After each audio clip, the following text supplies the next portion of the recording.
wild compared to any time in the not too distant past. And we are clearly at a point where the Fed is still pumping a lot of money into the system. And you can see it's also in the performance box up here. When the Fed's pumping aggressively, that's usually good for stocks. There's another graph that I used in the last seminar we did that showed that a lot of that pumping is just sitting on banks' books. It's sitting in the form of free reserves.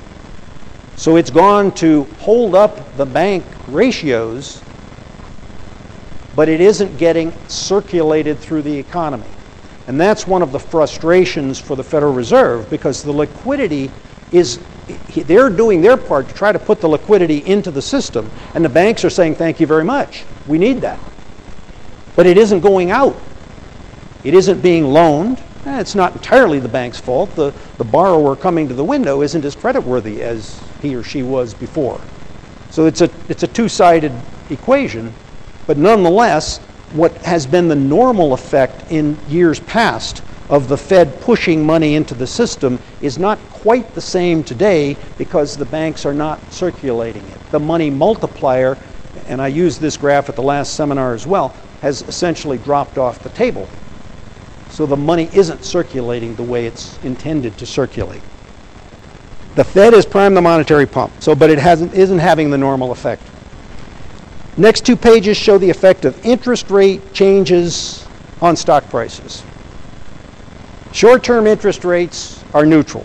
First of all, interest rate trends more than levels, by the way, seriously influence stock prices. So the interest rate trends more than level tend to influence stock prices. Fixed income securities compete with stocks for investor funds. And so when interest rates are rising, that all else equal, the fixed income vehicle is becoming more attractive relative to stocks. And of course the reverse if interest rates are declining. And what we're looking at here is a 26-week rate of change for 3-year Treasury note yields. And you'll see at the bottom, they are in the neutral zone. And there's nothing remarkable about that, but I wanted to show you two graphs, one of a relatively short-term interest rate trend, and then if we look to the next page, you see the effect of long Treasury bond rates, and that currently shows a somewhat negative trend because long rates have been rising. So that has a negative effect on common stocks, all else equal. But as you've seen, there are lots and lots of factors that are in this picture. Some of them bullish, some of them bearish. Page 20 takes a look at inflation's effect on stocks. Commodity inflation is high, and there are lots of ways you can measure inflation. This is one example, and that's what I've done with a great many of these graphs. What I've tried to do, I literally look through several hundred of these every week, and what I've tried to do is take a representative graph from a category, and then I've picked one in each instance that is representative of what the collection typically shows or does show at the present. So this is just one of many inflation graphs.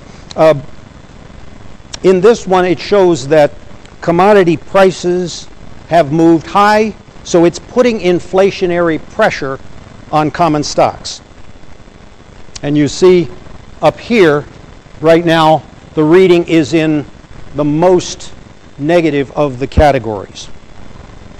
Page 21 takes a look at valuations. And really, this is more a fundamental consideration than a technical consideration, but it's extremely important over the long term, and valuation graphs are one of the technical tools that market analysts do look at.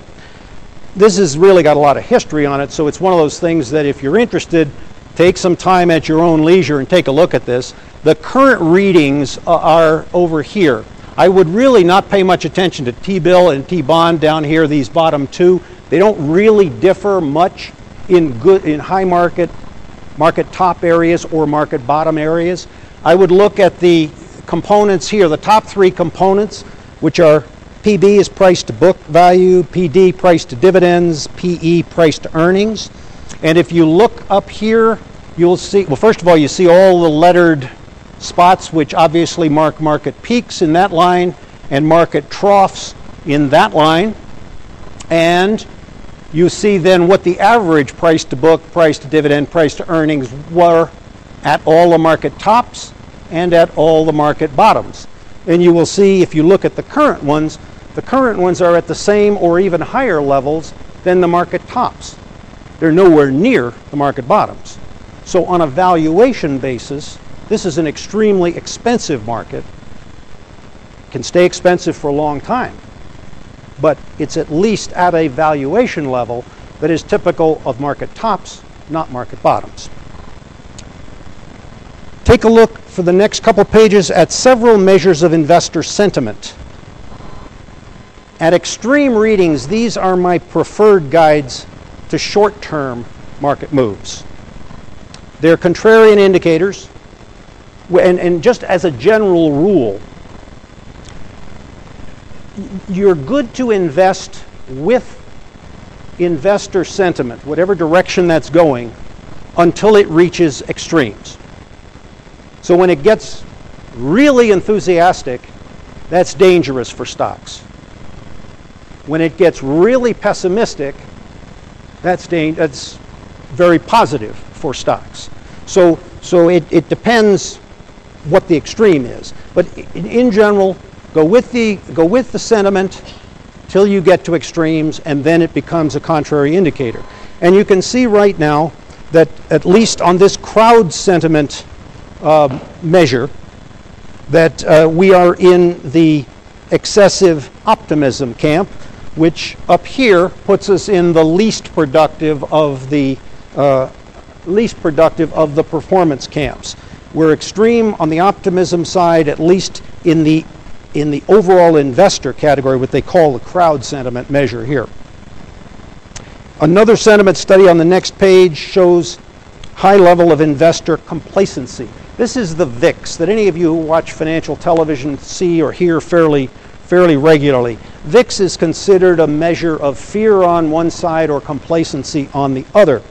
And when readings are in this lower category, it means that the majority of people, and here we're talking largely about option buyers and sellers. So we're looking at people who are basically speculating quite a bit in the markets. The definition is a little complex, but it's a measure of speculative sentiment, and when it's down in here, there's a high level of complacency, which, as the graph shows, that's the level that's most dangerous for stock prices.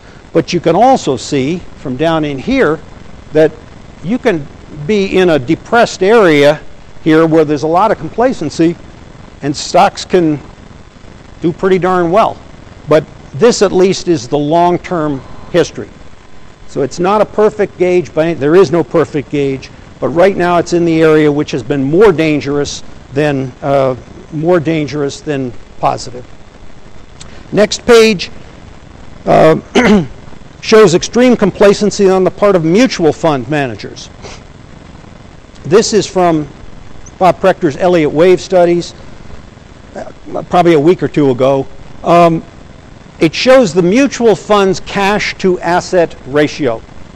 And typically mutual funds hold little cash when they're most bullish, and they don't expect that they're going to have calls for redemptions.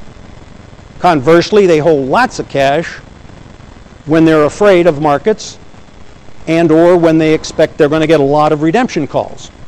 So right now you'll see, and this goes back more than half a century, back into the